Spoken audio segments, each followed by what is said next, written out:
Okay, our first speech for the evening is Robbie Coburn, who lives out in country Victoria.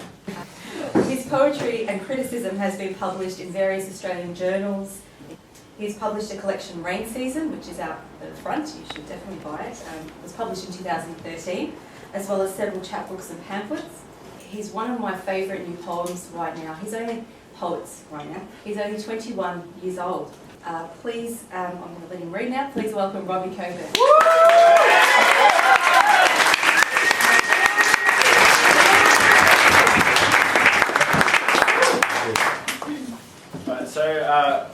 Hi. First off, I'd just like to thank Amanda for allowing me to be on bill tonight.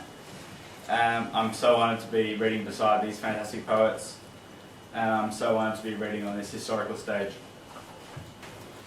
This next poem is a bit of a change of pace. It's a love poem, and it's called The Lining of Your Skin. The title comes from a poem from Pablo Neruda.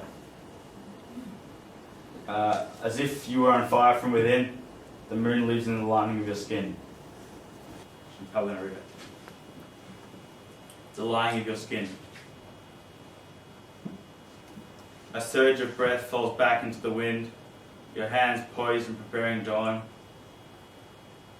You release light into the day, the aerial smokes dissolve all around the body.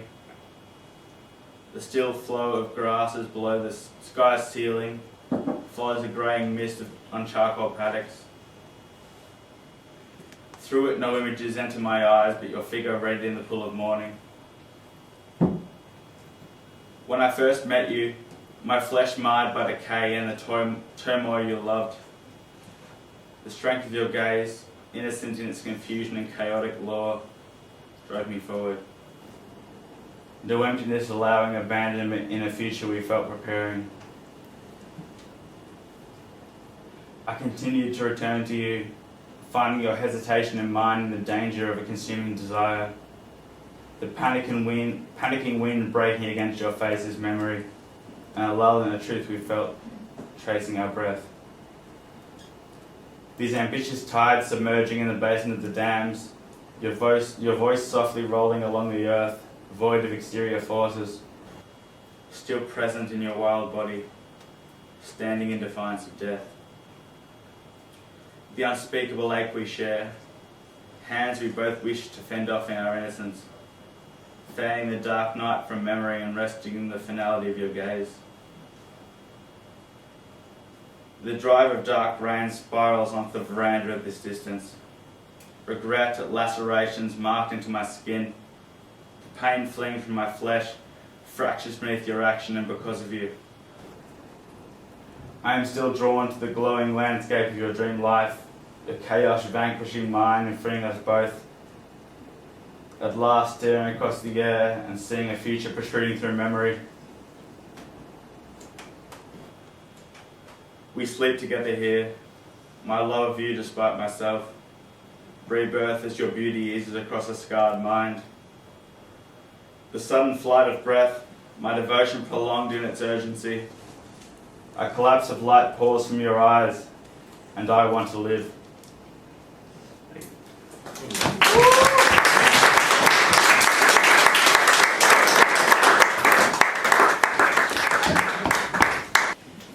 This next poem is dedicated to Charles Buckmaster. Charles Buckmaster was a poet that read at the LaMama workshops in the late 60s. And He lived in the area of Gruyere in rural Victoria, which is not too far from where I live. And Charles Buckmaster took his life at the age that I am now, 21. Searching for the Lost Forest, to Charles Buckmaster. To wake again, gaze across the yellow paddocks. The grasses have unearthed, leaving the soil bare, rising to make an opening. Along the pastures, under limbs of trees, the sage sets fire to the wind. Woodstock, your beauty is still receding, where you have returned. Then came the rich men from the cities, fracturing the trees with their fire, poisoning the grasses for roads that rise to extend the urban district.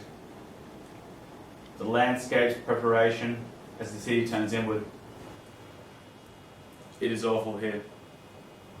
These days move, the palest colours only descending on the sleeping face, splitting the skull with promise of a change, unfulfilled.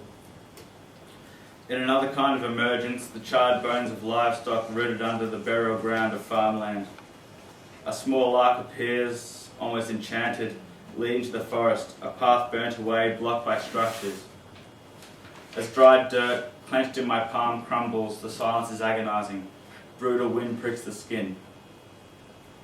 This feeling of the flesh will pass. To fear dying here is repetitive in itself, returning to such an impulse.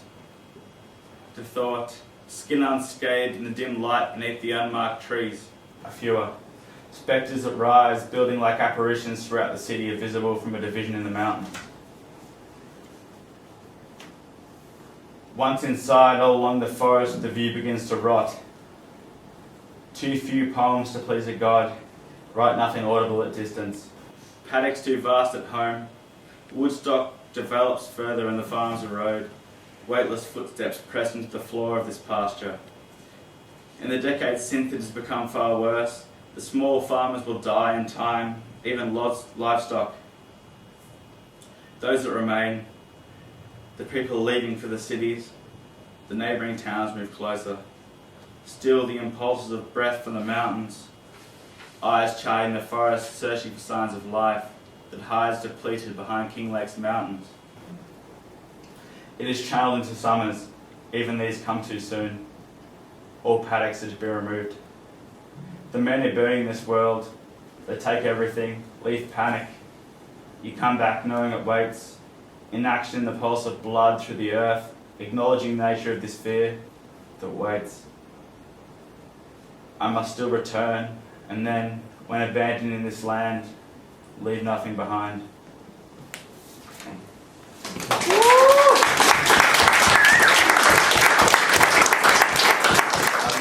My grandfather. My grandfather recently died of Parkinson's disease, and this is creatively titled Parkinson's. Parkinson's. In memoriam, Jack Coburn. Terrifying, these empty days of fixation. Not on your death, but the way you died. The slow progression of rapture in the body, fracturing images where the definition of muscle is diminished. In illness, experience means little. Cannot dictate composure, crossing from your eyes of war, long after the deaths of men you knew in youth and have forgotten. The faithless pulse of scars along the earth, where then your voice reduced to minimal protest for sleep. Would rather you had left quickly. The ash poured on the paddock's edge, from each direction cast long so that each blade was clear to you. You are a moving shell. Into seeing a culmination of flesh, the mechanical drag of skin as it tears, the weight it must pull the taut face into stillness and the still long-drawn severity. Still a strangeness in hoping to find you. Before grief, where loss ignited your flight from pain, your eminent resign asked for, the scroll of your hand distant in mine. All breath pitted against the skull, the separation of body, unresponsive years, all I have left of your name. The surge of blood, trailed off, becomes a lulling consciousness on your farm where I so often walk. Grasses that flow gently, when all breath expires. Thank you.